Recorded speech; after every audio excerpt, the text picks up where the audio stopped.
Bienvenue sur Meal Kitchen. Aujourd'hui, on va se réaliser un entremets chocolat fraise comme celui-ci. Tu vas voir, c'est hyper simple. Un délicat équilibre entre génoise, ganache au chocolat et un petit insert de gel à la fraise. Tu vas voir, c'est hyper simple. Si tu as besoin, tu as toutes les vidéos disponibles sur ma chaîne, donc va les consulter. Ce que je veux que tu comprennes à la fin de la vidéo, c'est que c'est pas juste un gâteau, c'est un montage précis et équilibré justement entre notre génoise, notre ganache avec notre insert au milieu. C'est pas compliqué. Si tu veux en apprendre plus sur la pâtisserie, abonne-toi. Allez, on passe en cuisine. Allez, pour réaliser ce dessert, on va avoir besoin d'une génoise, d'une ganache montée au chocolat noir, j'ai fait, et ici on a un gel de fraises à l'agar-agar. Allez, ça commence. On va d'abord se détailler la génoise. Hop, pour ce faire, on prend un couteau. Petite technique pour pouvoir tailler à une hauteur régulière, puisqu'on n'a pas tous les bons ustensiles. Donc on prend un couteau. Prenez tout simplement des aimants. Vous les mettez, hop, de chaque côté, même hauteur. Et là, on est bon. Regarde, tu vas voir, c'est magnifique. Et là, on a une hauteur réglée. Allez, hop, et on fait des petits mouvements de va-et-vient avec le couteau directement.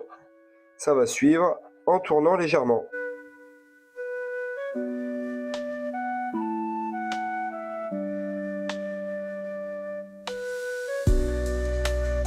Et voilà, on a nos disques qui sont détaillés. On commence le montage. Tu vas voir, c'est hyper simple. Je prends une deuxième assiette. Et ce que j'ai pas besoin, je vais le garder à côté. Hop, on a notre premier disque. Moi, je fais un truc très important pour éviter que ce soit trop sec. On va utiliser ce qu'on appelle un sirop de ponchage.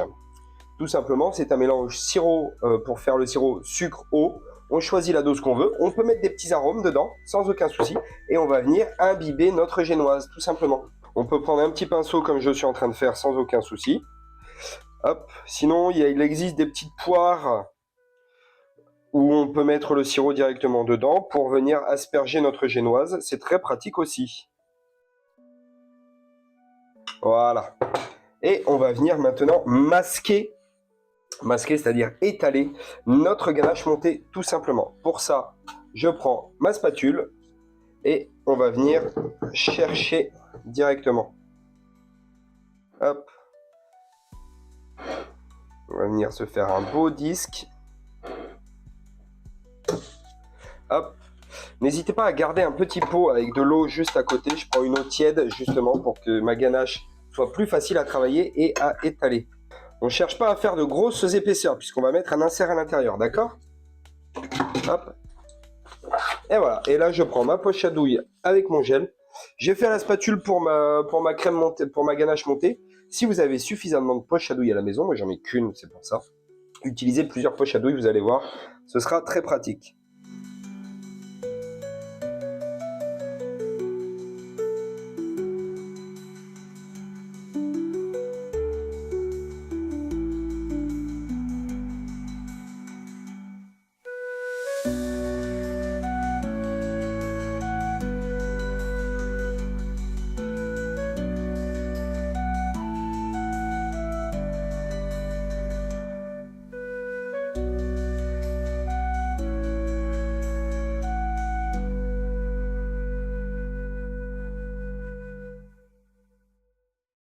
Voilà, une fois que c'est bien réparti, on reprend notre deuxième disque.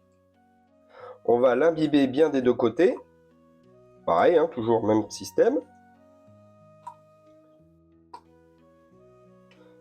Simplement pour que ce soit plus spongieux et que ce soit plus gourmand. Moins sec en bouche. On a fait un côté, hop, on le prend, on va le retourner et on va le poser. Et on va réimbiber le deuxième côté, bien évidemment.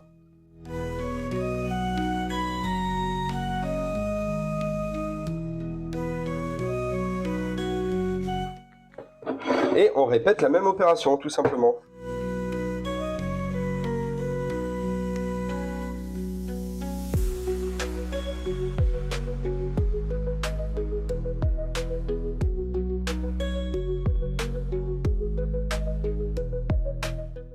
On peut le faire également à la cuillère, comme vous voyez, je suis en train de faire. La spatule m'embête un petit peu, ma ganache est un peu trop froide. Hop, on remouille régulièrement, tout simplement pour pouvoir assouplir un petit peu notre ganache, pouvoir mieux l'étaler.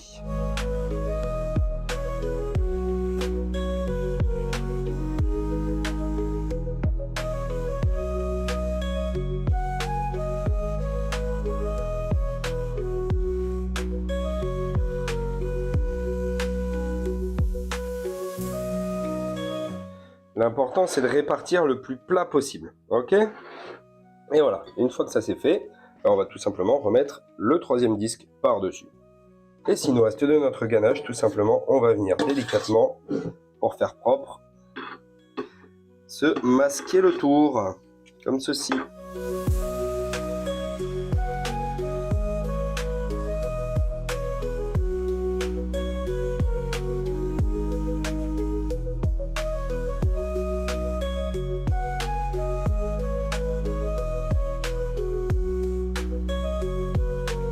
Et un petit finish sur le dessus, tout simplement.